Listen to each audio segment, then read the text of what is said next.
नमस्कार। राज की बात में आप सबका बहुत बहुत स्वागत है। और आज दिल्ली में सिर्फ बंगला राजनीति चल रही है।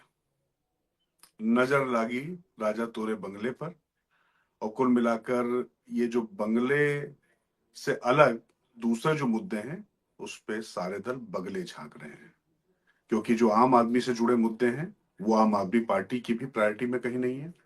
वो शीश महल बनाया था तो प्रधानमंत्री आवास से उन्होंने तुलना शुरू कर दी। क्या कुछ हो रहा है, लेकिन इसके बीच में एक बड़ा काम करीने से आम आदमी पार्टी ने किया। एक फतेह उन्होंने कर ली। दो राष्ट्रीय दलों से उनकी लड़ाई चल रही दिल्ली के चुनाव में। एक लड़ाई भारतीय जनता पार्टी के साथ में सत्ता में आने की लड़ाई, और दूसरी लड़ाई ये कि कांग्रेस को इंडिया ब्लॉक से पूरी तरीके से बेदखल कर देने की लड़ाई। कांग्रेस को दिल्ली के अंदर भी अलग थलग डाल देने की लड़ाई। इसमें अरविंद केजरीवाल कामयाब हो गए हैं, लेकिन दूसरा प्लेयर थोड़ा ज्यादा तगड़ा है। उसने इस बार कुछ अलग ही ठाना हुआ है। कांग्रेस भी बैकफुट पे जाने के मूड में अभी तक तो नजर नहीं आ रही है, लेकिन किस तरीके से अखिलेश के बाद तृणमूल और तृणमूल के बाद तेजस्वी यादव ने कांग्रेस पर जब हमला बोला है, और केजरीवाल भी फिर से फायर ब्रांड हो गए हैं कांग्रेस पर भी, और संजय सिंह और दूसरे लोगों ने पूरी तरीके से संभाल लिया है मोर्चा भारतीय जनता पार्टी के खिलाफ। ऐसे ऐसे अद्भुत आंकड़े दिए गए हैं कि जिनको सुनकर आप अपनी उंगली जो है दांतों तले दबा भी लेंगे और शायद उसको चबा भी लेंगे। अद्भुत चल रहा है। मैंने कहा ना कि बगले पर राजनीति है, लेकिन बगले झांक रहे हैं मुद्दों पर। खैर, मैं आपके अतिथियों के पास जाऊं उससे पहले एक रिपोर्ट देख लेते हैं, उसके बाद चर्चा को आगे बढ़ाते हैं। दिल्ली में मीडिया के कैमरों के साथ कभी सीएम हाउस, कभी पीएम हाउस को देखने का नाटक, तो कभी पुजारियों ग्रंथियों के साथ भगवा पट्टा धारण कर जय श्री राम का उद्घोष, तो कभी कैमरे के सामने आंसू बहाते नेता। बस ये समझ लीजिए कि दिल्ली में आम आदमी पार्टी का सियासी ड्रामा बिना ब्रेक के जारी है। वो इतने बीमार रहते हैं कि बिना सहारे के चल नहीं पाते हैं। अरे मुख्यमंत्री के आवास में तो सोने की टॉयलेट बनी हुई है। मुख्यमंत्री के आवास में स्विमिंग पूल बना हुआ है। मुख्यमंत्री के आवास में मिनी बार है। तो आज आप लोगों के साथ चलेंगे और खोजेंगे कि वो स्विमिंग पूल कहां है। लेकिन इस सियासी ड्रामे के बीच अरविंद केजरीवाल ने कुछ दिनों पहले ही कांग्रेस को इंडिया ब्लॉक से बाहर करने की जो पटकथा लिखी थी वो अब पर्दे पर आ चुकी है। समाजवादी पार्टी के मुखिया अखिलेश यादव ने पहले ही दिल्ली में केजरीवाल का समर्थन करते हुए अपने उम्मीदवार यहां नहीं उतारने का फैसला सुनाकर कांग्रेस को बड़ा झटका दिया था। और अब तृणमूल कांग्रेस की ओर से ममता दीदी ने भी दिल्ली में आम आदमी पार्टी को अपना समर्थन देने की घोषणा कर जैसे जले पर नमक छिड़क दिया हो। ममता के इस समर्थन पर अरविंद केजरीवाल ने ट्वीट कर पश्चिम बंगाल की मुख्यमंत्री ममता बनर्जी का आभार जताया और कहा कि हमारे अच्छे और बुरे समय में हमेशा साथ देने और आशीर्वाद देने के लिए धन्यवाद दीदी। यही नहीं, बिहार में कांग्रेस के साथ सालों से कदम मिलाकर राजनीति करने वाली राजद और उसके नेता तेजस्वी यादव ने भी यह कहकर कांग्रेस को चिढ़ाया है कि पहले से ही तय था कि इंडिया ब्लॉक लोकसभा चुनाव के लिए ही है। और जैसा याद होगा, इससे पहले लालू प्रसाद यादव ने राहुल गांधी को झटका देते हुए ममता बनर्जी को इंडिया ब्लॉक का नेता चुनने की मांग की थी। यानी देखा जाए तो दिल्ली में कांग्रेस पार्टी अलग थलग पड़ गई है। जैसा कि हाल ही में कांग्रेस नेता अजय माकन ने केजरीवाल को फर्जीवाल कहा था और दिल्ली प्रदेश कांग्रेस ने उनके खिलाफ केस दर्ज कराया। इस दौरान राहुल गांधी ने न सिर्फ चुप्पी साधी बल्कि अजय माकन की पीठ भी ठोक दी। बस तभी से केजरीवाल ने राहुल गांधी और कांग्रेस की राजनीति का कबाड़ा करने की ठानी, तो फिर इसके लिए उन्होंने पूरा दम लगा दिया। और फिलहाल दिल्ली विधानसभा चुनाव को लेकर इंडिया ब्लॉक के तमाम अहम दल एक के बाद एक जिस तरह आम आदमी पार्टी का समर्थन कर रहे हैं, उससे ये तो साफ हो गया है कि कांग्रेस की राजनीति अब न घर की और न घाट की। शायद इसीलिए कांग्रेस के दो नेता अशोक गहलोत, राजस्थान के पूर्व मुख्यमंत्री, और जो कर्नाटक में डिप्टी सीएम हैं, उन्होंने दिल्ली में आकर मोर्चा संभाला तो है, उन पर भी केजरीवाल ने प्रहार किया है। तो अब देखना होगा, दिल्ली के चुनाव ही नहीं नतीजे भी, और इन नतीजों के बाद की राजनीति भी काफी दिलचस्प होने वाली है। तो कुल मिलाकर दिल्ली में हाई वोल्टेज ड्रामा चल रहा है, शीश महल बनाम राजमहल बनने की कोशिश की जा रही है। इस बीच कांग्रेस किस तरीके से पूरी तरीके से हाशिए पर कर दी गई, हाशिए पर नतीजों के लिहाज से, चुनावी प्रचार के लिहाज से मैं नहीं बात कर रहा हूं। इंडिया ब्लॉक के अंदर कांग्रेस पूरी तरीके से अभी फिलहाल बाहर दिखाई पड़ रही है।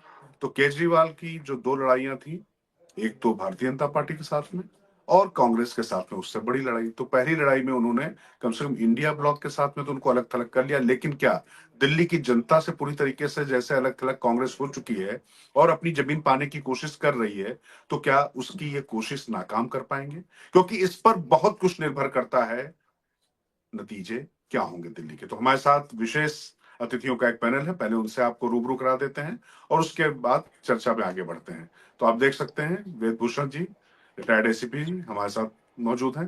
राकेश शुक्ला जी, आप जानते हैं उनको, चिपचिया। अभी नीलू रंजन जी भी साथ में जुड़े थे और मयंक मिश्रा जी भी जुड़ेंगे साथ में। लेकिन राकेश शुक्ला जी, मतलब नजर लागी राजा तोरे बंगले पर, मुद्दों पर बगले झांकना, और कांग्रेस को तो पूरी तरीके से किनारे करने में केजरीवाल कामयाब रहे। अब आगे क्या? कांग्रेस के लिए तो बहुत दिक्कत हो गई। इंडिया ब्लॉक पूरी तरीके से उसने अलग थलग कर दिया। तेजस्वी ने भी उनके खिलाफ बयान दे दिया। इसके साथ ही तृणमूल भी अरविंद केजरीवाल के साथ चली गई। तो अरविंद केजरीवाल जो पूरी तरीके से इंडिया ब्लॉक में जो उन्होंने कहा था कि इनको बाहर करो, बाहर निकालो, निकाल दिया।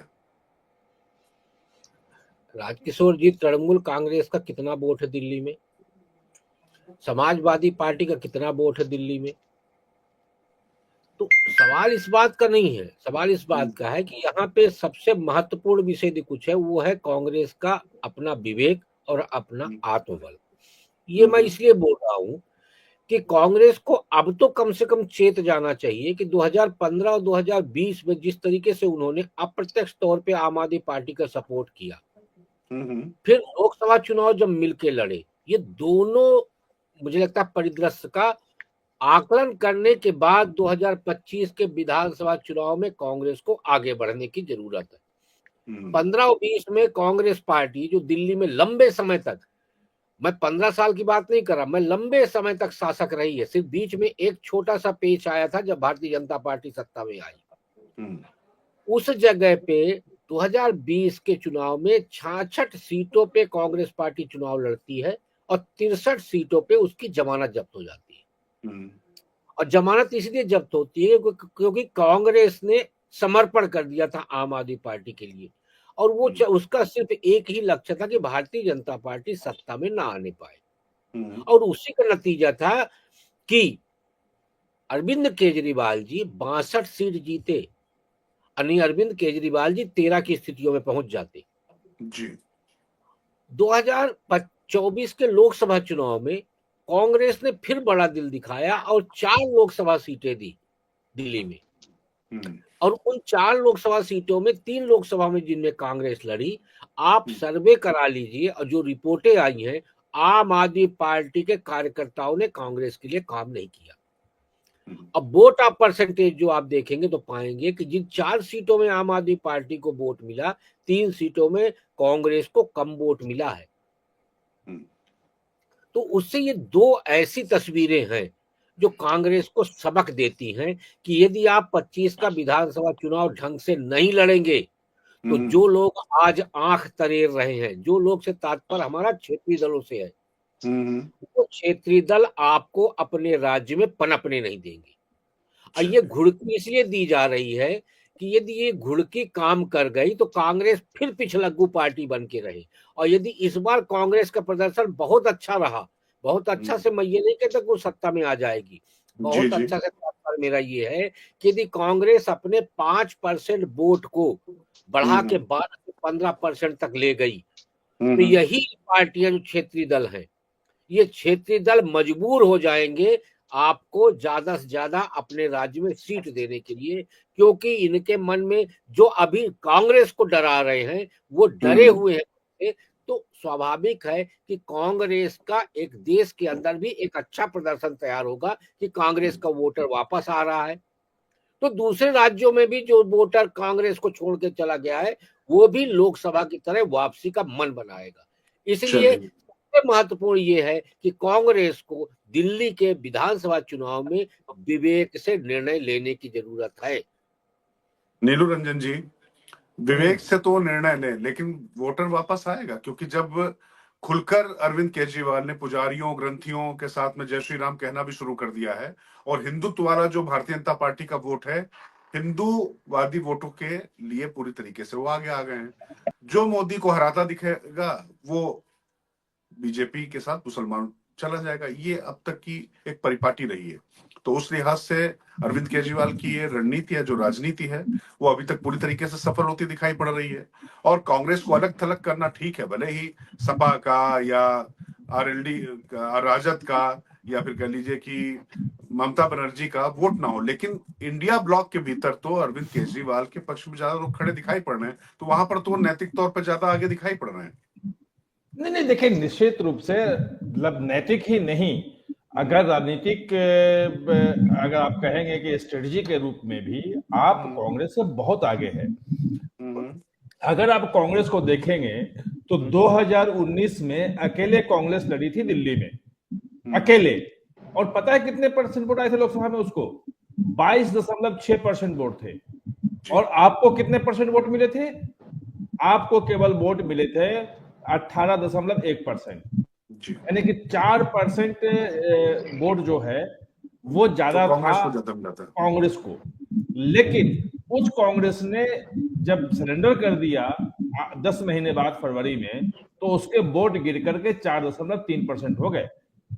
आज जो घुड़की कांग्रेस को सुनने को मिल रही है अरविंद केजरीवाल और आपकी तरफ से, वो इसलिए है, अगर ये इस बार जो है लड़ते इलेक्शन ठीक से अलग भी लड़ते तो ये पता चल जाता कि हमारे कितने परसेंट वोट हैं। भाजपा को तो हरा नहीं पाए, 7 सीटें वो जीत गई, 54% वोट भी मिल गया। लेकिन इस बार जो है कांग्रेस के वोट कम हो गए, लगभग 16-17% रह गए, और 24-25% वोट जो है वो 24% आपको चला गया, क्योंकि 4 सीटों पे वो लड़ी। तो कोई फायदा नहीं हुआ इस बार भी लड़ने से। तो कांग्रेस रणनीतिक रूप से इस बार आपके साथ लड़के बहुत बड़ी गलती कर दी, क्योंकि उसको मालूम होता है कि हमारे कितने परसेंट वोट हैं और कोई चैलेंज नहीं कर पाता उसको। अब जो बात आ रही है कि जो कांग्रेस का वोट बैंक है, जब शीला दीक्षित के खिलाफ पूरे पुरजोर पे था कि इतने एसी लाके रहती हैं, 10 एसी है, करप्शन का तमाम चार्जेस था, सब कुछ था, तो भी 2013 में जब सब कुछ हार रहे थे तो दिल्ली में विधानसभा का चुनाव में कांग्रेस को लगभग 25-26% वोट मिले थे। लेकिन 15 में आपने सरेंडर कर दिया तो आपके वोट कम हो गए, 15% रह गए, अब 9% ऐसे रह गए, और 2020 में 4.3% आ गए। लेकिन इसलिए मैं कह रहा हूं कि कांग्रेस का एक वोट बैंक है। जब कांग्रेस अकेले डट के लड़ती है तो उसका वोट आता है, जो 2019 के लोकसभा में देखने को मिला और इस बार विधानसभा में देखने को नहीं मिलेगा। इसका कोई कारण मुझे समझ में नहीं आता है। जो फ्रीबीज वाली बातें हैं, जिसके कारण से एक वोट बैंक जो है अरविंद केजरीवाल जी ने बनाया है अपना, और जो उनका वोट बैंक है, तो फ्रीबीज में अब उनसे आगे की घोषणाएं कर रही है कांग्रेस कि भाई आप 2100 दोगे, हम 2500 देंगे, आप 10 लाख रुपए का मुफ्त इलाज करवाओगे, हम 25 लाख का मुफ्त इलाज करवाएंगे। ऐसी घोषणाएं उनकी भी आ रही है। तो ये जो वोट बैंक है क्यों नहीं लौटेगा कांग्रेस के पास, जिसका कारण मुझे समझ में नहीं आता। चलिए, हमारे साथ मिहिर मिश्रा जी भी जुड़ गए हैं, आम आदमी पार्टी को बहुत करीब से समझते हैं। मिहिर जी, आपका भी बहुत स्वागत है। लेकिन वेद भूषण जी, पहले मैं आपके पास आऊंगा, मिहिर जी इसके बाद मैं आपके पास आ रहा हूँ। वेद भूषण जी, आज हमने दिल्ली की सड़कों पर शीश महल वर्सेस राजमहल देखा, संजय सिंह का बयान भी देखा। आप इस पूरे घटनाक्रम को कैसे देख रहे हैं, और ये जो पूरा मामला शीश महल के मुकाबले राजमहल बनाने की जो कोशिश थी आम आदमी पार्टी की, उसमें वो कितना वो सफल होते आपको दिखाई पड़ रहा है? देखिए राजकिशोर जी, ये कहा जाता है कर्म का जो आलेख है वो देना होता है, हिंदू माइथोलॉजी ये कहती है। तो अब जो केजरीवाल के पाप है उनका हिसाब किताब उनको देना पड़ेगा। वो आज चाहे प्रधानमंत्री कार्यालय जो रेस कोर्स पर स्थित है उससे शीश महल की कंपेयर कर रहे हैं। मतलब इतनी हास्यास्पद स्थिति हो रही। जो भी थोड़ा बहुत सेंसिटिव आदमी है, जो भी एक दिल रखता है, दिमाग रखता है, उसको हंसी आती है कि कंपेयर, तुलना किस चीज से किस चीज की जा रही है।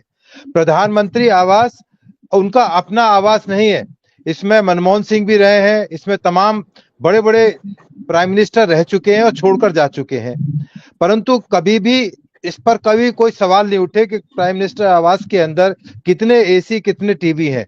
वर्सेस जो शीश महल चल रहा है, ये वही शीश महल है जिसको 6 सरकारी फ्लैट तोड़कर इलीगल तरीके से, उनकी कोई परमिशन जो सरकार से नहीं ली गई, अप्रूवल कोई नहीं लिया गया। और सबसे हैरानगी करने वाली बात यह है कि जितनी भी अप्रूवल्स हुई हैं, जो कैग की रिपोर्ट आ रही है उसमें ये लिखा हो गया approved by madam. Madam mean Sunita Kejriwal, उनकी जो पत्नी है उनके, पीडब्ल्यूडी की रिपोर्ट में, शायद कैग की नहीं, पीडब्ल्यूडी की रिपोर्ट में। हाँ, पीडब्ल्यूडी की रिपोर्ट में कि अप्रूव्ड बाय मैडम। मैडम की, ठीक है, उनकी पर्सनल हैसियत बहुत बड़ी हो सकती है, बहुत बड़ी अधिकारी रह चुकी हैं, केजरीवाल भी अधिकारी रह चुके हैं, परंतु ये इस तरह की अप्रूवल करना उनके अधिकार क्षेत्र में नहीं है। यदि इसकी जांच हुई कल को, सीबीआई इन्वेस्टिगेशन हुई या किसी दूसरी या दिल्ली पुलिस ने इन्वेस्टिगेशन की, तो वो जो तमाम जो अधिकारी हैं वो तो जाएंगे, और हो सकता है उसकी जद में मिसिज केजरीवाल भी पहुंच जाएं और उनको भी उसी यात्रा पर जाना पड़े जहां से केजरीवाल उनके पति वापस 6 महीने बाद आ चुके हैं। अब जहां तक संबंध है प्रधानमंत्री आवास का, वो इस पूरे देश के सबसे जिनको वल्नरेबल टारगेट हैं, केजरीवाल को थप्पड़ घूंसे लगे हैं, इनको ऐसा वर्ग हिंदुस्तान में विदेशों में बैठे हैं, मौका लग जाए तो चिथड़े उधेड़ दें, उनको तमाम तरह का रिस्क है। क्योंकि मैं 2 बार प्रधानमंत्री सिक्योरिटी से जुड़ा रहा हूं, तो मुझे पता है कि कितना एक तैयारी की जाती है प्राइम मिनिस्टर को सिक्योर करने वाली। और मोदी जी सबसे ज्यादा टारगेटेड प्राइम मिनिस्टर हैं इस टाइम। दुनिया के बड़े प्रेसिडेंट प्राइम मिनिस्टर्स की तुलना की जाए तो सबसे ज्यादा, बल्कि नंबर 1 पर यदि काउंट किया जाए तो उन मौका लगे तो आज ही तमाम उग्रवादी, तमाम ऐसे दल, तमाम ऐसे क्रिमिनल्स बैठे हैं कि उनको निपटाने के लिए तैयार बैठे हैं। केमिकल्स, वेपन का इस्तेमाल किया जा सकता है, एयर अटैक हो सकता है। जब प्रधानमंत्री को एक बार ये तय किया गया कि उनको हेलीपैड से उड़ाकर इंटरनेशनल एयरपोर्ट से उनकी फ्लाइट आगे की यात्रा कराई जाएंगी, परंतु जब उसका आकलन किया गया सिक्योरिटी के एंगल से, तो हेलीकॉप्टर का गन डाउन करना बहुत आसान है। हेलीकॉप्टर बिल्कुल कोई भी आदमी नीचे गन फिट करके अपने मकान में, फार्म हाउस में उस हेलीकॉप्टर को धराशायी कर सकता है, तो वो आइडिया छोड़ दिया गया। फिर एक आइडिया बनाया गया कि प्रधानमंत्री आवास से एयरपोर्ट तक एक अंडरग्राउंड टनल का इस्तेमाल किया जाए। इवन ये भी पेपर के अंदर है, चूंकि मैं सिक्योरिटी से जुड़ा रहा हूं तो बहुत सारी चीज पब्लिक डोमेन में आनी भी नहीं चाहिए। मतलब यहां तक तैयारी की गई थी कि यदि कोई ऐसी स्थिति आ जाए तो मेट्रो जिसका इस्तेमाल हम लोग आने जाने के लिए करते हैं, उसमें से प्रधानमंत्री या जितने भी हमारे सांसद हैं, जिस पर पार्लियामेंट में अटैक हो जाए तो वहां से उनको शिफ्ट किया जाए अंडरग्राउंड मेट्रो के द्वारा। उसकी तैयारियां अभी चल रही हैं। पूरी जो पार्लियामेंट और प्रधानमंत्री आवास, प्रेसिडेंट हाउस, उसके लिए एक अलग से एक प्लानिंग की जा रही कि अलग से एक मेट्रो चलाई जाए जो अंडरग्राउंड हो। ऐसी स्थिति में उनको तमाम को बचाया जा सके। आपने पार्लियामेंट अटैक देखा, यदि वो कामयाब हो पाते अपने मकसद के अंदर तो इतना असला था कि पूरी पार्लियामेंट के एक एक एमपी को वो खत्म कर देते, एक भी मेंबर ऑफ पार्लियामेंट मिनिस्टर बचता ही नहीं। तो यदि इसको कंपेयर करना बहुत ही शर्म की बात है, क्योंकि वो एक दिखाता है कि उनकी अनभिज्ञता या नॉलेज नहीं है उनके, या वो जानबूझ के ऐसा प्रोटेक्ट करते हैं कि हम प्रधानमंत्री को, क्योंकि केजरीवाल का शुरू से ये रहा है वो अपने आप को कंपेयर प्रधानमंत्री से करते हैं, और प्रधानमंत्री के लिए जिस तरह के शब्द इस्तेमाल करते हैं, इस तरह के शब्द तो कभी भी किसी अपोजिशन पार्टी के, खास तौर से सीएम दिल्ली ने कभी नहीं किए हैं। तो ये एक ऐसा विषय है जो इनको लेके डूब जाएगा। शीश महल इनके लिए शीश महल नहीं, इनको लेके डूबने वाला शीश महल है, क्योंकि अब मैंने पहले बताया था प्याज के नाम पर सरकार चली जाती है, ये तो शीश महल है। इसमें बहुत सारी चीजें अभी और निकल कर आएंगी। अभी कैग की रिपोर्ट सामने लाई गई है और बहुत सारी चीजें ऐसी हैं जो पब्लिक बढ़ाएंगे। काफी देर से मेहर जी के पास में नहीं जा पाया, मेहर जी के पास में आता हूं। मेहर जी, कुल मिलाकर 2 बिंदु है जिस पर मैं आपका वक्तव्य लेना चाहूंगा, जानना चाहूंगा। पहला तो ये कि राजीव गांधी रेस कोर्स में गए थे जो लोक कल्याण था, उसके बाद राजीव गांधी के बाद वीपी सिंह के बाद चंद्रशेखर के बाद पीवी नरसिंह राव, उसके बाद हरदर डोडे गौड़ा, देवे गौड़ा, इंद्र कुमार गुजराल, अटल बिहारी वाजपेयी, डॉक्टर मनमोहन सिंह, उसके बाद छठे प्रधानमंत्री के तौर पे नरेंद्र मोदी गए हैं। जो कि प्रधानमंत्री कार्यालयों पे वाजपेयी जी के समय से जाने का मुझे भी जाने का मौका मिलता रहा है। तो मैंने देखा कि जब प्रधानमंत्री मोदी, अभी तो नया कंस्ट्रक्शन सेंट्रल विस्टा स्कीम के तहत बहुत सारी चीजें शुरू हो गई, लेकिन 8 साल तक फर्नीचर भी नहीं बदला हुआ था। अभी 6700 जूते, मतलब 18 साल के जूते प्रधानमंत्री नरेंद्र मोदी ने खरीद लिए। इतने हजार सूट, मतलब तांसी जो जमीन घोटाला हुआ था, जयललिता के पास भी 850 सैंडल निकले थे। तो मतलब एक तो रियलिस्टिक वक्तव्य, ये वाकई ऐसा लगता है, क्योंकि देखिए शीश महल की तस्वीरें, मुझे लगता है शराब घोटाले से ज्यादा जो लोगों में मुद्दा बना है वो शीश महल बना है। अब उसका नाम शीश महल भाजपा ने रखा, क्योंकि उसी नाम से वो प्रचलित है, तो मैं भी वही नाम ले रहा हूं जो सीएम आवास है। और उसके बाद फिर ये तुलना करना, और दूसरा, कांग्रेस को पूरी तरीके से अरविंद केजरीवाल ने अलग थलग कर दिया। तो कांग्रेस से तो इस मामले में वो जीत गए, लेकिन नैरेटिव की लड़ाई जब भारतीय जनता पार्टी के साथ में दूसरे तरीके से आ रही है, तो उसमें आप अरविंद केजरीवाल को कहां खड़े देखते हैं? देखिए, पिछले आप सबको नमस्कार। ये आपने बिल्कुल सही कहा कि ये पूरी लड़ाई दरअसल नैरेटिव की लड़ाई है। ऐसा नहीं हो सकता है। सुचिता का एक नियम आपके लिए, एक नियम मेरे लिए, और मेरी कमीज तुम्हारी कमीज से सफेद कैसे, ये सिर्फ उसका खेल चल रहा है। आप शीश महल की बात उठाते हैं। शीश महल क्या है? एक मीडिया के नैरेटिव, एक निजी प्राइवेट ब्रॉडकास्टर ने सो कॉल्ड शीश महल का एक एक्सपोजे किया था, तथाकथित।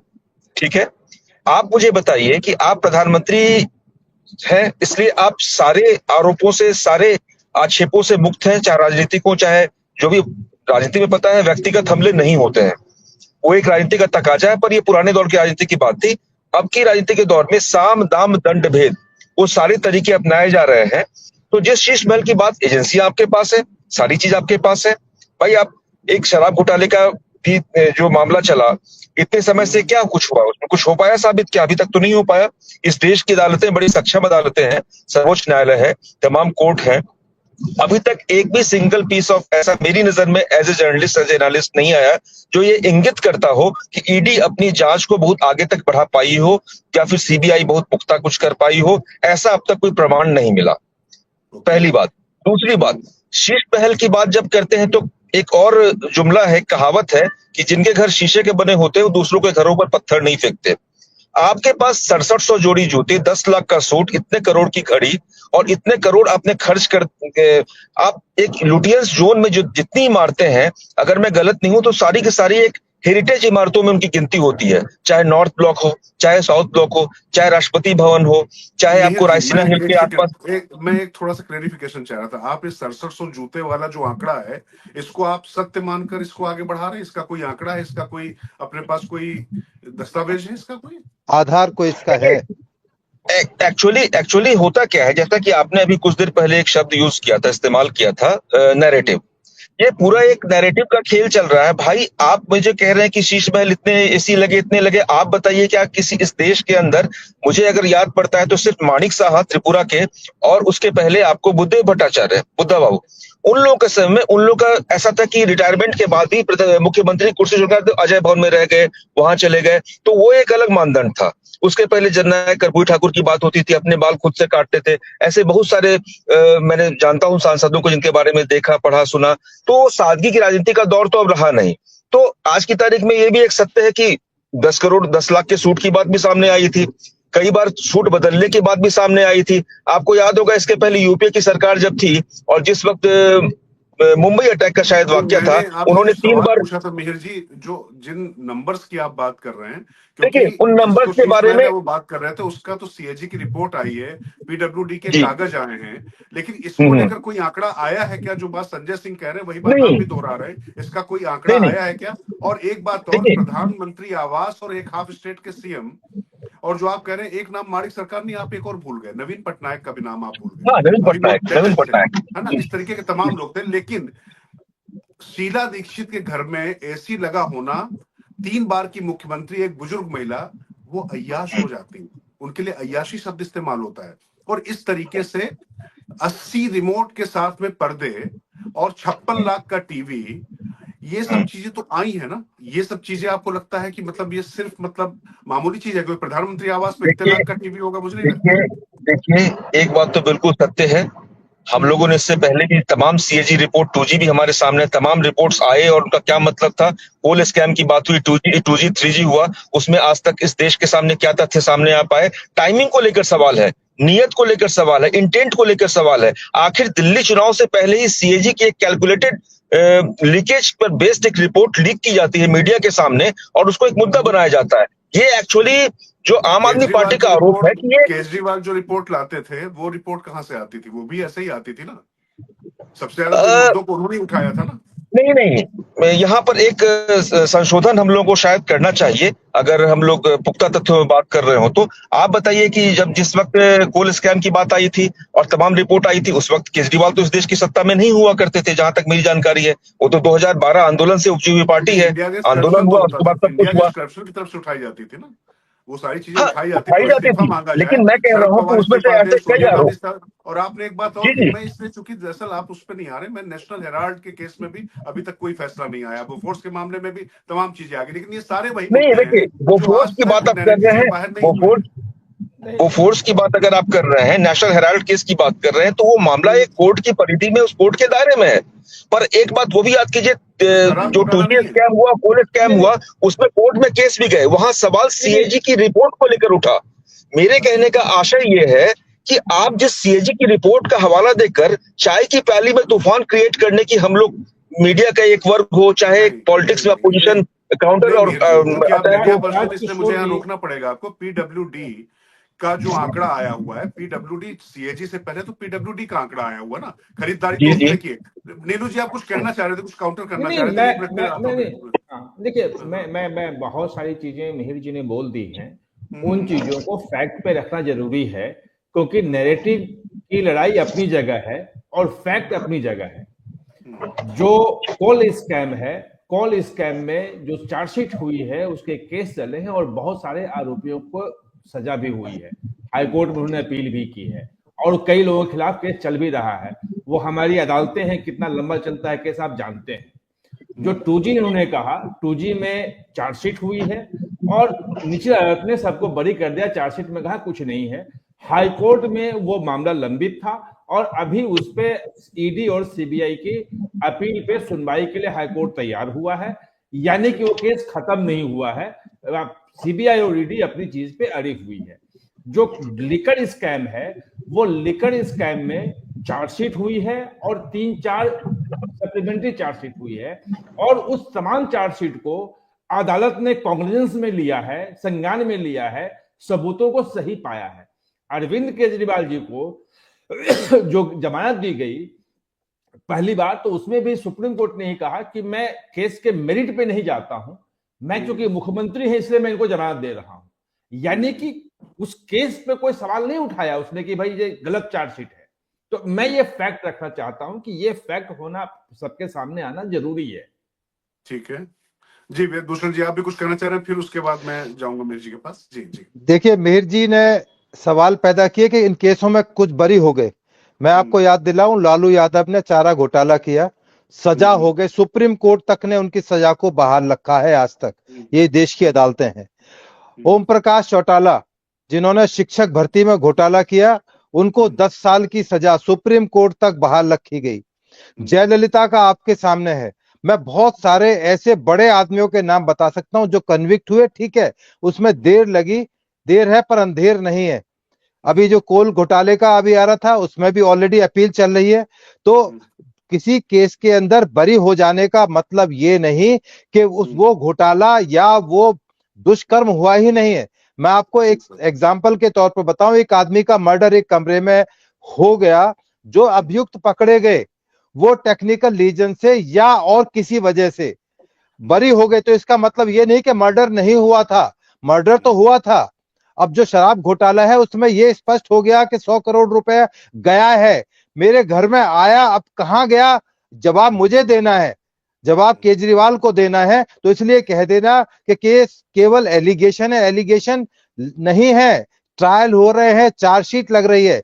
इसलिए ये जो अभी बातें अभी पब्लिक बिल्कुल नंगी आंखों से देख रही है, संजय सिंह कह रहे हैं कि स्विमिंग पूल कहां दिखाइए। अरे भाई, टीवी पर अब नहीं, कई महीनों सालों से दिखाया जा रहा है कि स्विमिंग पूल दिखाया जा रहा है उसके अंदर। अब क्या जी, वो बिल्कुल एक प्रपंच किया जा रहा है, कैसे किया जा रहा है। अब जो अभी आपने पीडब्ल्यूडी और सीपीडब्ल्यू, दिल्ली के अंदर दो संस्थान है, पीडब्ल्यूडी आती है दिल्ली सरकार के अंदर और सीपीडब्ल्यूडी जो प्रधानमंत्री आवास के अंदर यदि एक भी टाइल लगती है तो उसका बाकायदा एक ठेका छूटता है, तमाम तरह की प्रक्रियाओं के बाद आती है। परंतु वहां मैडम से अप्रूवल नहीं ली गई है। किसी पब्लिक डोमेन में अभी बात कर रहे थे जूते गिनने की, मीर जी ने जूते गिने, मैंने तो गिने नहीं है, ना किसी ने गिन के बताए हैं। वो कहीं से एक फिगर बना दी गई, इस फिगर को 5 करोड़ भी बता सकते थे, 5 करोड़ जूते निकले हैं। तो ये बेतुकी बातें हैं, इनका कोई आधार नहीं है। लाखों की घड़ी, कौन सी घड़ी है ये तो बताएं, कितनी घड़ियां हैं, कौन सी कंपनी ने वो घड़ी बनाई है। इस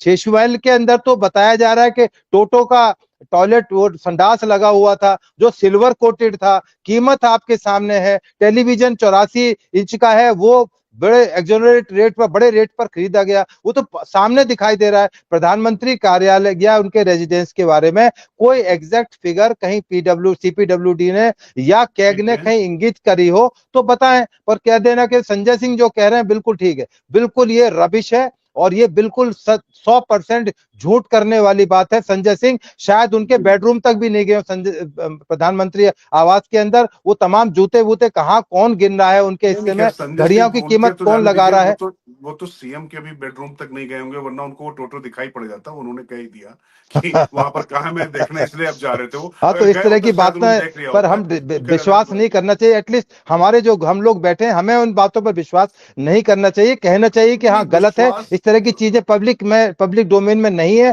तो उन चीजों पर हवाई बातों पर एक डिस्कशन करने के बाद यदि कोई हमारी डिस्कशन को देखेगा तो बहुत अच्छी तरह हंसेगा कि इस तरह के प्रबुद्ध वर्ग बैठा। चले गए मिहिर जी चले गए वेदभूषण जी, मैं लेकिन ये नैरेटिव इसी तरह ढंग से बनाने में सफल रहे हैं। पहले ईडी को जब बदनाम करना था तो इन्होंने कह दिया कि ईडी जो केस करते हैं उसका जो वो है सजा का दर है वो 0.9%, 1% से कम है। यानी कि सिर्फ केस कर लेता है ईडी और सजा नहीं दिलवा पाता है, जबकि हमेशा जो है जो सजा का दर है वो गिनती होती है उससे कि अदालत ने जो अपना फैसला सुनाया उस फैसले में कितने को सजा हुई, उसमें 95% है उसका रेट जो है स्ट्राइक रेट 95% है। लेकिन अब हम जब भी कहीं जाते हैं तो 0.9% की चर्चा होती है, तो झूठ बोल के नैरेटिव सेट कर देने की बात वो हो जाती है और बड़े बड़े लोग उसकी चर्चा करते हैं। मैंने देखा राकेश जी आप भी कुछ कहना चाह रहे हैं, फिर मीर जी थोड़ा सा रुकिएगा। मैं आप मेरे ख्याल से ट्रेवल कर रहे हैं, लेकिन रुकिएगा, इसके बाद फिर आपके पास आते हैं, फिर आपसे बात करते हैं। जी राकेश। नहीं, आप मिहिर जी से बात कर लीजिए, फिर मैं अपनी बात रखूंगा। अच्छा ठीक है मिहिर जी, आपकी चूंकि बातें लगातार आई थी जो सामने आई थी उस पर मेरे ख्याल से आप सुन नहीं पाए, कट गए होंगे, लेकिन मोटे तौर पर बात यही आ रही थी कि एक तरफ तो कुछ आलेख हैं, कुछ लेखा जोखा है, और दूसरी तरफ है जिस तरीके से जो आपने बताया नैरेटिव बिल्डिंग निश्चित तौर पर राजनीतिक दल करते हैं। आम आदमी पार्टी भी करेगी, कांग्रेस भी करेगी। और मेरा दूसरा सवाल कांग्रेस को लेकर ही था कि कांग्रेस ने जिस तरीके से पहले तो समर्थन दिया, समर्थन देकर 49 दिन में वापस लिया, फिर लोकसभा में वो साथ में आ गई, लेकिन उसने जेस्चर दिया, राहुल गांधी ने न्याय यात्रा में शामिल नहीं हुए। लेकिन कुल मिला के केजरीवाल एक चीज में कामयाब रहे कि राहुल गांधी की जो कांग्रेस है वो इंडिया ब्लॉक में अलग थलग पड़कर रह गई है। अनम्यूट करना होगा मिहिर जी, आपको अनम्यूट करना होगा जी प्लीज। कांग्रेस के बारे में एक बहुत विचित्र किंतु सत्य बात जो प्रतीत होती है, आप लोग पता नहीं कितने सहमत हो पाएंगे नहीं हो पाएंगे। कांग्रेस इकलौती इस देश की ऐसी पार्टी है जो लगातार विपक्ष में रहने के बावजूद सत्ता पक्ष की तरह आचरण करती है। दूसरी बात क्या है, कांग्रेस के अंदर कैडर और लीडरशिप में जो कनेक्ट है वो इतनी बड़ी खाई जिसको पाटना अब असंभव है। राहुल गांधी ने बहुत सारी यात्राएं की, सब कुछ की, वो कौन सा समीकरण था कि आपने हरियाणा में एका नहीं किया? हरियाणा के नतीजे पलटे हुए होते। दिल्ली के अंदर आपको पता है कि 2012 से हम लोग देख रहे हैं, सारी कहानी तस्वीर बिल्कुल साफ है। 49 दिन के अंदर जो ब्रेकअप हुआ और उसके बाद ठीक है उस समय आम आदमी पार्टी आई, जिनके खिलाफ आंदोलन करके आई, उनको साझेदार बनाया, फिर ठीक है। लेकिन राजनीति में होता है, राजनीति को असंभव का खेल तो हम लोग सब लोग कहते ही हैं, मानते ही हैं। यहाँ ना तो कोई स्थायी दोस्त होता है ना कोई स्थायी शत्रु होता है। अब इस चुनाव की बात कर ले, आप बताइए कि इस चुनाव के अंदर अचानक से कांग्रेस चुनावी मोड में आने की हड़बड़ी में दिखाई दी, ठीक है। अगर इंडिया ब्लॉक की बात कर रहे थे तो बीइंग सबसे बड़ी पार्टी आपको एक बड़े हृदय का परिचय देना चाहिए था, लेकिन कांग्रेस से इस संवेदनशीलता की उम्मीद करना बेमानी है। वरना अगर वैसी ही बात होती तो आज की तारीख में विपक्ष की तस्वीर दूसरी होती, जो दुर्भाग्य से नहीं है। समाजवादी पार्टी के साथ अलायंस हुआ और उसके नतीजे देखे गए, और ये बात अलग है, कुछ राजनीतिक विश्लेषकों का ये कहना था, मानना था कि भाई अगर समाजवादी पार्टी अकेले लड़ी होती तो शायद और भी ज्यादा सीटें मिलती, 38 से कहीं ज्यादा सीटें आती। खैर वो एक अलग बहस का हिस्सा है, विषयांतर नहीं करना चाहूंगा। कहने का मतलब यह है, कांग्रेस ने अब इस देश में खुद को इतना अप्रासंगिक बना दिया है कि इसके बाद ये सवाल सिर्फ कांग्रेस का सबसे बड़ी विपक्षी, सबसे पुरानी पार्टी के तौर पर तो उठेंगे ही ये सवाल। आने वाले दिनों में जिस लीडरशिप की स्वाभाविक दावेदार कांग्रेस खुद को मानती है, मैं कहना चाहूंगा वो मौका कांग्रेस ने खो दिया। चलिए ये राकेश जी, हाँ, ये मेरा ये ऐसा लगता है मुझे। हो सकता है मैं शायद उतना परफेक्ट नहीं हूँ। नहीं, इसमें परफेक्शन की कोई बात नहीं मीर जी। असली बात यह है कि यहाँ पर हम लोग बैठे हुए तो मत और मतांतर के लिए ही बैठे हुए हैं, और उस विमर्श के बाद ही किसी निष्कर्ष पर पहुंचा जाए। और हम जनता के सामने अपना निष्कर्ष भी नहीं दे रहे हैं, हम सिर्फ तथ्य रख रहे हैं, हर व्यक्ति अपनी बात रख रहा है। लेकिन यहाँ पर एक चीज राकेश जी बताइए ना, कांग्रेस कैसे संवेदनशीलता दिखाए भाई? देवेंद्र यादव ने न्याय यात्रा निकाली भारत, वो यहाँ पर उस यात्रा से राहुल गांधी अलग हो लिए, आज तक कोई उन्होंने बयान नहीं दिया। तो मतलब कांग्रेस किस तरीके से दोस्ती करती है? हरियाणा में जो वहां पर नहीं समझौता हुआ, उसकी मतलब इतनी बड़ी कीमत की मतलब यहाँ पर कोई कांग्रेस को तवज्जो ही नहीं दी गई। उसके बाद कांग्रेस उतरी है। अजय माकन ने कहा कि खालिस्तानी नेक्सस खोलेंगे केजरीवाल के साथ में, उसके बाद वो प्रेस कॉन्फ्रेंस करने के लिए नहीं आ पाए। आज अशोक गहलोत और डीके शिव कुमार पहली बार कुछ बोले, वरना संदीप दीक्षित ने पूरी तरीके से मोर्चा संभाल के रखा हुआ था। तो संदीप दीक्षित केजरीवाल के खिलाफ लड़ रहे हैं। और ये बात की जो अभी मीर जी ने एक बात कही कि आतुरता, या जो मतलब यहाँ पर बहुत ज्यादा दिल्ली में चुनाव लड़ने की जो दिखाई पड़ी, तो चुनाव तो मतलब लड़ेगी ना, पॉलिटिकल पार्टी है, वो कैसे पूरी तरीके से खाली छोड़ देगी? और अगर अलायंस के लिए बिल्कुल मतलब ना दैन्यम ना पलायनम वाली स्थिति में अगर अरविंद केजरीवाल आ गए तो कांग्रेस क्या करे? देखिए राजकिशोर जी, मिहिर जी ने बहुत सारी बातें की। मैं जो मुझे ध्यान आता है वो मैं उनको ध्यान दिलाना चाहूंगा। कांग्रेस की सबसे बड़ी संवेदनशीलता ये है कि शराब घोटाले की शिकायत करने के बाद भी वो दिल्ली में आपको 4 सीटें लोकसभा में देती है। कांग्रेस की संवेदनशीलता ये है, बड़प्पन ये है कि हरियाणा में जहां आपको सारी सीटों पे जमानत जब्त हो गई, तो 1 सीट देती है लोकसभा। केजरीवाल जी का बड़प्पन ये दिखा कि जैसे ही लोकसभा का नतीजा आया, केजरीवाल जी ने कहा कि गठबंधन, इंडी गठबंधन में खत्म। ऐसा नहीं है कि हम सब लोग भूल जाते हैं, तो 8 महीने पहले की बात है। फिर गुजरात में जहां आप एक विधानसभा सीट जीतते हैं, वहां आपको लोकसभा सीट कांग्रेस दे देती है। कांग्रेस से कितना त्याग की अपेक्षा करते हैं? कांग्रेस अपने कंधे पे बिठा के आपको सिंहासन पे बिठाती है। कांग्रेस 2 बार अपने आप को समर्पण करके आपको सत्ता आपका बरकरार रखती है। कांग्रेस से चाहते क्या है? अपने आप को आत्मदाह करके खत्म कर ले। और यदि इतनी संवेदनशीलता थी तो अरविंद केजरीवाल जी को कहना चाहिए कि लोकसभा चुनाव के फार्मूले के तहत 40 सीट हम लड़ेंगे, 30 सीट कांग्रेस लड़ेंगे। क्यों नहीं कहा? यानी सारी पहल कांग्रेस करे। आम आदमी पार्टी बड़ी निपुण है, सारी पहल कांग्रेस को करना चाहिए। मैं ये नहीं कहता कांग्रेस अच्छा है खराब है, लेकिन जहां पे जिनकी जो स्थितियां हैं, मुझे लगता है राजनीति में आधा चैप्टर पढ़ने की बजाय पूरा चैप्टर पढ़ना उचित होता है। कांग्रेस की क्या स्थितियां सबको पता है। कांग्रेस बहुत मजबूत नहीं है, जमीनी आधार पे उसके पास कैडर सुस्त पड़ा हुआ है, खत्म नहीं हुआ है। यदि खत्म हो गया होता तो 22 करोड़ वोट उसको नहीं मिलते। खत्म नहीं हुआ, कैडर सुस्त पड़ा हुआ है, नेतृत्व का संकट है, विश्वास का संकट है। ये तमाम परेशानियां कांग्रेस के सामने हैं। लेकिन हर जगह कांग्रेस ही सब कुछ करे, उसकी बजाय आपकी भी तो जिम्मेदारी है ना। लेकिन नहीं, आप चाहते हैं, आपने शुरू में इसलिए दबाव बनाया कि इंडी गठबंधन से बाहर कर दो कि कांग्रेस आम आदमी पार्टी के शरणागत हो जाए और कहे हमें जो सीटें देना हो आप दे दीजिए, हम गठबंधन करने को तैयार हैं। लेकिन नहीं, कांग्रेस जैसे ही सीना चौड़ा करके खड़ी हुई, आप सब सारे क्षेत्रीय दलों के यहाँ फोन करके बोलने लगे कि साहब आप हमें समर्थन करिए, और देखिए कांग्रेस हमें सपोर्ट नहीं कर रही। और सारे क्षेत्रीय दलों का ने सपोर्ट क्यों किया? क्योंकि उनको दिल्ली से कोई लेना देना नहीं है और हर राज्य में कांग्रेस उनके गठबंधन में है, तो उनको लगता है कि कांग्रेस को अभी से हम प्रसन्न बनाएंगे तो कल सीटों के बंटवारे में वो हमसे ज्यादा सीटें मांगेंगे। तो आरजेडी भी आंख तरेर रही, सपा भी आंख तरेर रही, डीएमके भी बोल रही कि इंडी गठबंधन निभाइए। अरे तुमको दिल्ली से क्या लेना देना मेरे भाई? इंडी गठबंधन लोकसभा चुनाव के लिए बना था, ये खुद केजरीवाल जी ने कहा, मैं नहीं कह रहा। उन्होंने परिणाम के बाद बोला इंडी गठबंधन से कोई लेना देना नहीं हमारा। ठीक है, तो फिर इंडी गठबंधन कहां से आ गया? तो चलिए इसलिए राजनीति में मैं सिर्फ इतना कहूंगा कि राजनीति में गठबंधन धर्म निभाने की जिम्मेदारी सभी दलों की होती है, एक से ही बलिदान की अपेक्षा नहीं करनी चाहिए। मिहिर जी क्या करे भाई, आप पूरा कर ले कांग्रेस। राकेश जी की बात तो सही है। बात ये कह रहा हूँ, बात यहाँ पर उसकी नहीं है, राजनीति यथार्थ से भी चलती है।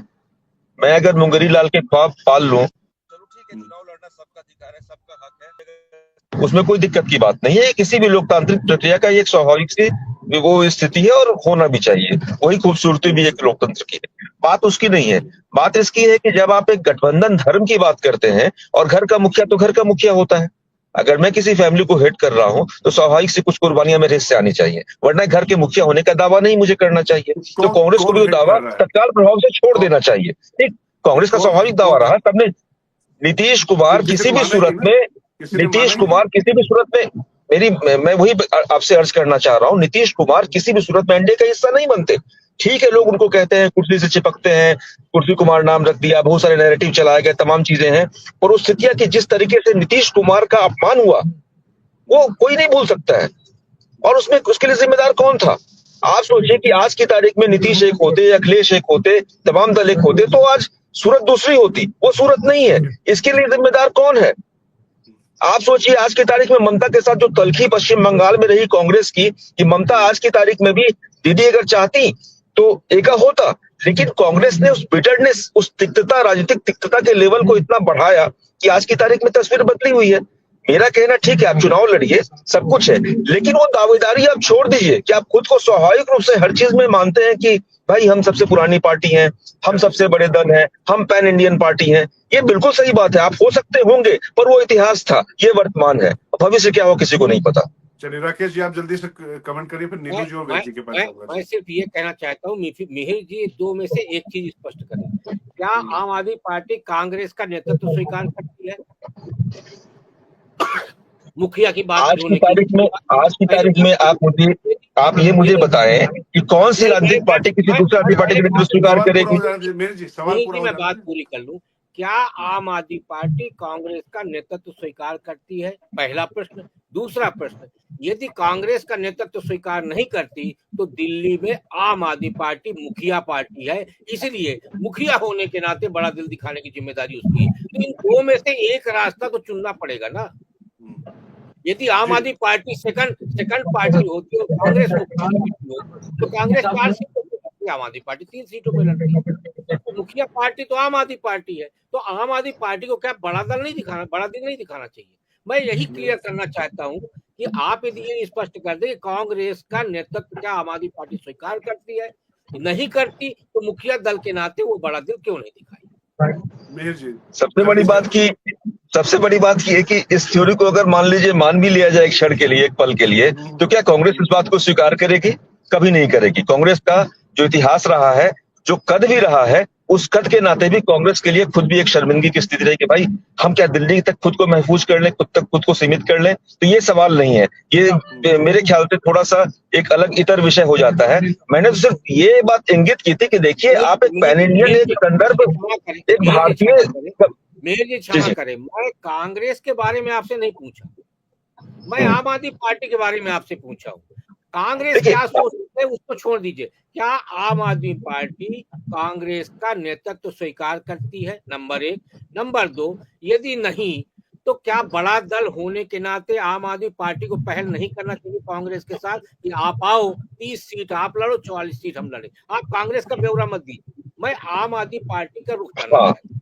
तो उसके लिए एक मेरा अपना आकलन है, मेरी व्यक्तिगत राय है ये, और मैं एज एनालिस्ट यहाँ पर जुड़ा हुआ हूँ आप सबके साथ। मेरा सिर्फ इतना पर कहना है कि आप देखिए राजनीति तो यथार्थ से चलती है। मैंने पहले भी मैंने यही बताया और मेरा मतलब मानना यही है कि राजनीति तो यथार्थ चलती है। आप बताइए कि अगर आप उत्तर प्रदेश के यूपी में चुनाव होने हैं, बिहार में इस साल आखिरी में चुनाव होने हैं, तो क्या आपको लगता है कि उतनी सीटें मिल जाएंगी? आरजेडी कितनी सीटें दे देगी? तो वहां पर तो बड़ी पार्टी, मुखिया पार्टी वो है, तो क्या वो बड़ा दल राष्ट्रीय जनता दल दिखाएगा? ऐसा नहीं है। राजनीति तात्कालिक, क्षेत्रीय और समकालीन मान्यताओं से और मूल्यों से चलती है, जो मुझे लगता है। तो उसमें बात जी नीलू जी के पास जाना पड़ेगा थोड़ा सा। लेकिन देखिए, कुल मिला के आरजेडी की जहां तक बात है, तो आरजेडी ने भी समझौता किया, सीटें भी 40 दे डाली उनको, जो कहा गया था बहुत ज्यादा दे दी। इसी तरीके से 71 सॉरी, हाँ 71, और अखिलेश ने भी उसमें 19 जो कांग्रेस की हैसियत उसी का थी उससे ज्यादा, जो बड़ा दल था वहां पर बड़ा दल उन्होंने, इन दोनों लोगों ने तो दिखाया था कम से कम। यहाँ पर खैर अलग बात है। पर नीलू जी, बात हो रही थी, मतलब कांग्रेस की भी बात हो रही थी, और ये जो तमाम मुद्दे थे इस पर भी जो मिहिर जी ने भी रोशनी डाली, जो सवाल संजय सिंह ने उठाए थे, इन सबके बीच में क्या नैरेटिव सेट करने में केजरीवाल की टीम सफल लग रही है, या जो शीश महल का जो दाग जो लगा है उनके ऊपर, वो वाकई आम आदमी पार्टी से जो पूरा कायाकल्प हुआ है, जो पूरा रूपांतरण हुआ है पार्टी का, वो इस बार झाड़ू अपने ही दाग नहीं साफ कर पा रही है, वो चस्पा करने के लिए उनको फिर राजमहल बनाना पड़ रहा है लोक कल्याण मार्ग को, और साथ ही ये जो कांग्रेस को भी साथ में ना ले चल पाने की मतलब जो रणनीति थी, ये क्या उल्टी पड़ती दिखाई पड़ रही है? नहीं, देखिए, निश्चित रूप से अगर आप 6-7 दिन पहले तक देखेंगे तो आम आदमी पार्टी अरविंद केजरीवाल नैरेटिव सेट कर रहे थे। आप ही हम लोग चर्चा यहाँ कर रहे थे कि भाजपा क्या कर रही है, कहीं दिख नहीं रही है, और नैरेटिव की लड़ाई में जो अरविंद केजरीवाल घोषणाएं कर रहे थे, सारी पार्टियां उसी पे रिएक्ट कर रही थी, कहीं किसी का कुछ नहीं था। अब जो है वो भाजपा हमलावर है और बहुत तेज हमलावर है, कांग्रेस हमलावर है, और उस पे आम आदमी पार्टी रिएक्ट कर रही है। तो आप जवाब दे नैरेटिव को काटने की कोशिश कर रहे हो, और चाहे जो भी आप तर्क दो उसके हिसाब से कर रहे हो, मैं नहीं जानता हूं। तो अब जाकर के बैकफुट पे है आम आदमी पार्टी और बचाव की मुद्रा में है, ये साफ साफ मुझे दिख रहा है। मैं मिहिर जी का जो शुरुआत में मैंने राजकिशोर जी ने स्टार्ट किया था, तो उसमें मैंने जो डाटा दिया था आपको, मुझे बता रहे हैं कि कांग्रेस यहाँ कुछ भी नहीं है। 2019 5 साल पहले की तो बात है, 22% वोट अकेले लड़ी थी, 22% वोट लोकसभा में उसको मिले थे, और आम आदमी पार्टी को 18% वोट मिला था। अब उसके बाद उसने सरेंडर कर दिया कि भाजपा को रोकना है, तो 4.3 पे आ गई वो। तो एक राजनीतिक पार्टी क्या अपना वजूद पूरी तरह से खत्म कर ले? उसको एकोमोडेट नहीं करेंगे आप, जो राकेश शुक्ला जी कह रहे थे। तो ऐसा है कि कांग्रेस का कोई जनाधार नहीं है, कोई वोट बैंक नहीं है, ऐसा बिल्कुल मैं नहीं मानता। उसका जनाधार भी है, वोट बैंक भी है, और अगर वो चुनाव लड़ेगी तो वोट लाएगी भी। कितनी लाएगी, कितने दमखम से लड़ेगी, मैं नहीं जानता हूं। लेकिन कांग्रेस को जनाधार विहीन कह देना दिल्ली में, ये पिछले नतीजों के हिसाब से कह रहे हैं, जब कांग्रेस ने मैदान छोड़ दिया था, चुनाव लड़े ही नहीं थी कांग्रेस। इस बार तो खैर काफी उन्होंने मजबूत प्रत्याशी भी दिए हैं। तो वेद भूषण जी, चूंकि आप दिल्ली में आपने पहले पुलिस अधिकारी के तौर पर कांग्रेस, भाजपा, आम आदमी पार्टी का तो खैर आपने आविर्भाव ही देखा है। इंडिया गेट करप्शन के समय में आप पार्लियामेंट स्ट्रीट थाने में ही हुआ करते थे, बहुत सारी चीजें आपने देखी है साथ में। लेकिन आज की तारीख में ये नैरेटिव सेट करने की लड़ाई में आमतौर पे अरविंद केजरीवाल और आम आदमी पार्टी सबसे अव्वल रहती रही है, और वो विधानसभा चुनाव में सेट भी करती रही है बहुत ही समझदारी के साथ में। मैं कहूं कि जब उनको लगा कि मोदी से नहीं लड़ सकते, तो केंद्र में मोदी, दिल्ली में केजरीवाल, इस तरीके का उन्होंने नैरेटिव चला दिया। इस बार अब वो कह रहे हैं कि कांग्रेस के टिकट भारतीय जनता पार्टी के दफ्तर से तय हो रहे हैं। कांग्रेस जो है दोनों पर अब प्रहार कर रही है। बीच में अरविंद केजरीवाल कांग्रेस पे थोड़ा नरम पड़े थे, अब फिर से वो उसके ऊपर हावी हो गए हैं। तो ये जो मतलब चौतरफा अरविंद केजरीवाल, अभी तक वो लोगों से सवाल पूछते थे, इस बार उनको सवालों के जवाब देने पड़ रहे हैं, और सवालों के जवाब देने के बजाय वो और बड़े आरोप लगाकर उससे आगे निकलने की कोशिश कर रहे हैं। आपको लगता है कि ये जो इस बार ये चीजें कामयाब हो पा रही हैं, और कहां पर चुनाव खड़ा देख रहे हैं आप आज की तारीख में, जो कि अब तो अधिसूचना भी जारी हो गई है? देखिए राजकिशोर जी, जो राजनीति आम आदमी पार्टी ने शुरू की थी वो संघर्ष की राजनीति थी। आपको याद होगा 26 जनवरी को रेल भवन के सामने आकर केजरीवाल और उनके तमाम मंत्री और एमएलए वहां धरना देकर बैठ गए थे और जो रेल भवन का जो शौचालय था उसको इस्तेमाल कर रहे थे। सरकार ने मना कर दिया कि आपके लिए अलाउड नहीं है। इतनी घटिया नीति से राजनीति शुरू की कि हम 26 जनवरी की परेड को निकलने ही नहीं देंगे, राष्ट्रीय पर्व को मनाने ही नहीं देंगे। अब वही 26 जनवरी दोबारा फिर लौट कर आ रही है। क्या इस बार भी वही ड्रामा खेला जाएगा? हालांकि इसकी शुरुआत हो चुकी है। आज आपके तमाम टेलीविजन सोशल मीडिया दिखा रहे हैं कि किस तरह से आम आदमी पार्टी के संजय हैं और भारद्वाज हैं, किस तरह से वहां पुलिस वालों से गुत्थम गुत्था होने को तैयार है। दिल्ली पुलिस के जो अफसर वहां मौजूद हैं उनके साथ में वाद विवाद चल रहा है। पीडब्ल्यूडी के जो अधिकारी हैं उनसे सवाल करे जा रहे हैं कि आप खोल क्यों नहीं देते, हम पत्रकारों को लेकर आए, हम इसको दिखाना चाहते हैं कि असलियत कुछ और है। तो ये जो इनकी एक घटिया सोच और नीति है, हो सकता है शायद इस बार पब्लिक अपना मूड उनको दिखाए कि ये जो तुम कर रहे हो ठीक नहीं है। जिस तरह से जिसको आप घटिया कह रहे हैं, हो सकता है उनकी वो शातिर रणनीति हो, वो चालाक हाँ शातिर, वो उसी पर मैं आ रहा हूँ। शातिर इसलिए घटिया बोल रहा हूँ या शातिर नीति बोल रहा हूँ कि जब तक इलेक्शन डिक्लेयर नहीं हुआ तब तक उन्होंने उस बंगले पर कब्जा लेने की कोशिश नहीं करी। जैसे ही इलेक्शन डिक्लेयर हुआ उनको पता था कि पीडब्ल्यूडी अब उनको हैंडओवर नहीं करेगी। वो आज जाके धमक गए कि इस बंगले को खोलकर दिखाइए। अरे भाई, पहले आपके केजरीवाल के नाम था, बाद में आतिशी के नाम हो गया, आतिशी लेने नहीं आई उस बंगले के, और आज आप कह रहे हो जब इलेक्शन डिक्लेयर हो गया कि इस बंगले को पब्लिक को खोल के दिखाया जाए। तो इससे बड़ा शातिराना जो तुरुप का पत्ता फेंकने में आम आदमी पार्टी माहिर रही है, इस बार लग रहा है कि शायद फेल हो जाएगी, क्योंकि लोग धीरे धीरे समझने लगे हैं कि जिस तरह से ये जो संघर्ष दिखा रहे हैं, नकली एक नूरा कुश्ती लड़ने की दिल्ली पुलिस से कोशिश कर रहे हैं, और इस बार जरूर दिल्ली पुलिस के साथ में नूरा कुश्ती होनी है इन लोगों की। ये जानबूझ के ऐसा सीन क्रिएट करना चाहते हैं, पुलिस वर्सेस क्योंकि वो बीजेपी वर्सेस नहीं रहेगा, पुलिस दिल्ली पुलिस वर्सेस आम आदमी पार्टी प्रोजेक्ट होगी। क्योंकि पहले भी इनका यही एक रुख रहा था, किसी भी तरह से पुलिस को कब रखना, क्योंकि पुलिस का एक प्रतीक माना जाता है, सरकार का प्रतीक माना जाता है कि पुलिस जो है रिप्रेजेंट करती है भारत सरकार को, केंद्र सरकार को। तो अब इनकी नीति जो लग रही है आज के निशान से, कि वो यही लग रही है किसी भी तरह से धक्का मुक्की, मारपीट, हंगामा, धरना, अनशन, प्रदर्शन करके किसी भी तरह से कब्जा करें, किस तरह सत्ता पर काबिज हो। ये इनकी नीति रहने वाली है, और आने वाला समय दिल्ली पुलिस के लिए और तमाम जो केंद्र सरकार है उनके लिए बहुत बड़ा चैलेंज है, क्योंकि ये किसी भी हद तक गिर सकते हैं, किसी भी हद तक नीचे जो इनकी प्रवृत्ति शुरू से रही है वो उसका नमूना आज इन्होंने एक सैंपल दिया है। अब देखते हैं कल राजनीति का कल सुबह उदय होगा, क्योंकि अब दिन भी कम बचे हैं। 8 तारीख को तो वोटिंग भी हो जाए, रिजल्ट भी आ चुके होंगे, सरकार बन चुकी होंगी, सब निर्णय आ चुके होंगे आप सबके सामने। तो जो राजनीति आज से शुरू हुई है, क्योंकि कल डिक्लेयर हुआ है और आज राजनीति शुरू हुई है, तो जिस तरह से घटिया राजनीति की शुरुआत आज दिल्ली वालों को या हिंदुस्तान को देखने को मिली है, वो जरूर एक सोचने में एक आम आदमी को, मुझे आप जैसे लोगों को महसूस करेगी कि क्या होगा इस राजनीति का, कहां तक ये लोग गिर सकते हैं, किस लेवल पर जाकर हमारी राजनीति जाके टिक गई है, जो एक बड़े आदर्श और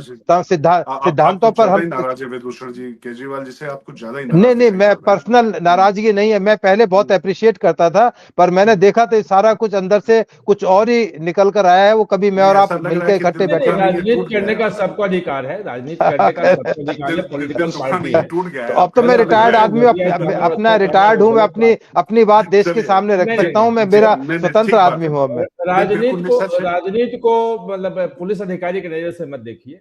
नहीं, मैं अब तो रिटायर्ड हूँ नीलू रंजन जी, अब तो वैसे ही मैं रिटायर हो चुका हूँ, पर मैं एज ए सिटीजन मुझे अपनी बात कहने का पूरा अधिकार है, अपनी बात रखने का पूरा अधिकार है।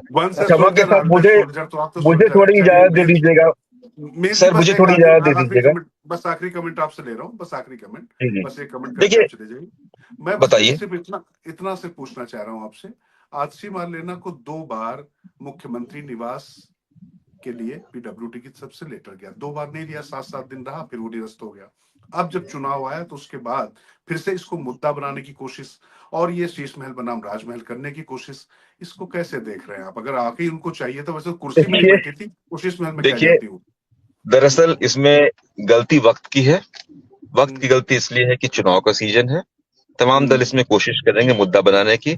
आप बताइए शीश महल का नैरेटिव इन चुनाव के वक्त कहां से आया, क्यों आया, नहीं आया, एक शोध का विषय है और ये मेरे राजनीतिक ख्याल शोध से एक आने साल वाले दिनों पहले में आ इस पे गया था, अच्छा वो तो खासा एक साल होगा। पहले आ मैं गया बता था, रहा एक साल पहले हूँ, आ नहीं गया था ना वो तो। पहले आया होगा, लेकिन इन चुनाव के बाद इसको हाईलाइट किया गया कि लीक की जाती है उस रिपोर्ट में, तथाकथित हवाला दिया जाता है कि फला फला फला फला। ठीक है, एक पॉलिटिकल पार्टी पर जब आरोप लगाएंगे तो पॉलिटिकल पार्टी भी काउंटर अटैक करेगी।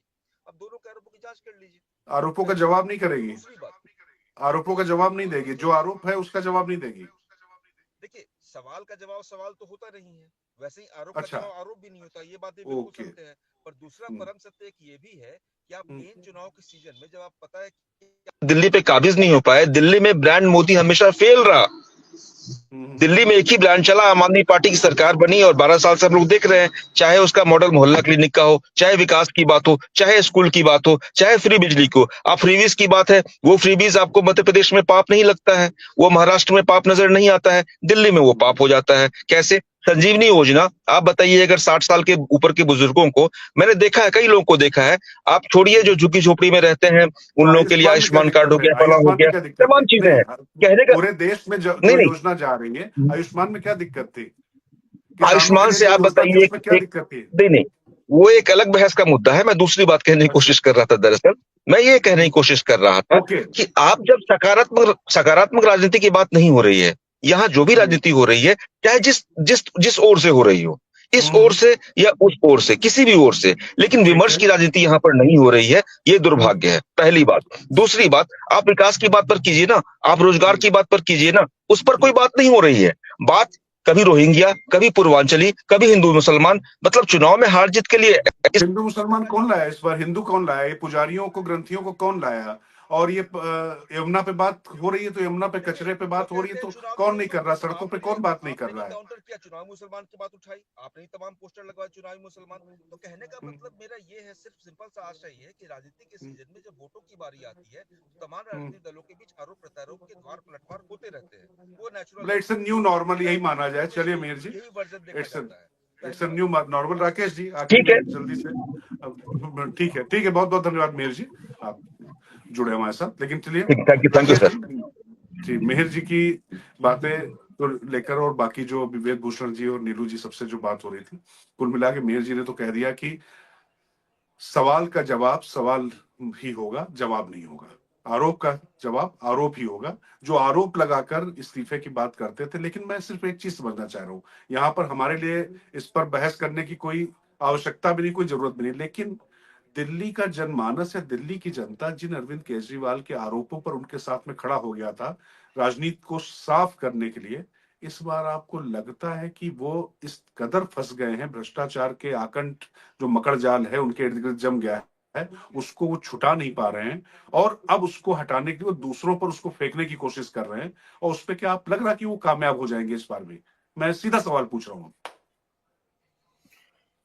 नहीं राजकिशोर जी, मेरा मत ये है कि भ्रष्टाचार को आप साइड में रख दीजिए। अरविंद केजरीवाल जी विश्वास के संकट से जूझ रहे हैं। जिस व्यक्ति को 2013 में जिस विश्वास के साथ दिल्ली की जनता ने चुना, फिर मैं बोलूंगा एक बड़ी सहानुभूति आई जब कांग्रेस ने समर्थन वापस लिया और उस सहानुभूति ने 67 सीटें जितवाई। यानी एक ईमानदार व्यक्ति को दिल्ली की जनता कुर्सी में देखना चाहती थी। आपने कहा 15 से 20 तक, आपने कहा कि हम बहुत सारे काम नहीं कर पाए, लोगों ने एक मौका और दिया। इस देश की जनता का बड़ा व्यापक मानस होता है, बड़ी सहानुभूति वाला मानस होता है। उन्होंने एक मौका आपको और दिया कि चलिए भाई एक बार और आप काम करिए। 2020 से 25 तक का मौका आपको 5 साल का फिर से। इस 5 साल में आप सिर्फ क्या गिना रहे हैं कि मैंने स्कूल बनवा दिया। स्कूल भी जो आपने बनवाया उसका जो डिटेल आ रहा है वो ये आ रहा है कि 9वीं 10वीं में 1.5 लाख बच्चे ड्रॉप आउट हो रहे हैं, यानी आप उन्हें फेल करवा रहे हैं जिससे कि हम रिजल्ट ठीक कर सके ऊपर का। तो आप एक स्कूल बिल्डिंग से पूरी दिल्ली नहीं हो सकती। आपने तो कहा था कि दिल्ली को तो मैं लंदन बना दूंगा। 500 स्कूलों की बात थी। स्कूल छोड़ दीजिए ना, स्कूल कॉलेज छोड़ दीजिए, आपने कहा था दिल्ली को मैं लंदन बना दूंगा। तो लंदन तो छोड़ दीजिए, दिल्ली को आपने, पूरी दिल्ली को कोंडली कल्याणपुरी या घोड़ा बना दिया। तो सवाल इस बात का है कि क्या दिल्ली की जनता, मैं बिल्कुल इस बात को साफ तौर पे कहता हूं कि दिल्ली की सारी जनता फ्री वीज पे वोट नहीं करती। यदि हम वो अनुपात 50% माने तो 50% जनता फ्री बीच पे नहीं, आपकी ईमानदारी को सपोर्ट किया था। और यदि 54% वोट में आधा आधा करेंगे आप और थोड़ा बढ़ा भी दिए तो फिर 30% पे जा रही है गाड़ी। और 20% वोट यहाँ हर चुनाव में स्विंग होता है, ये इसका रिकॉर्ड है, नीलू भाई अच्छे से जानते हैं।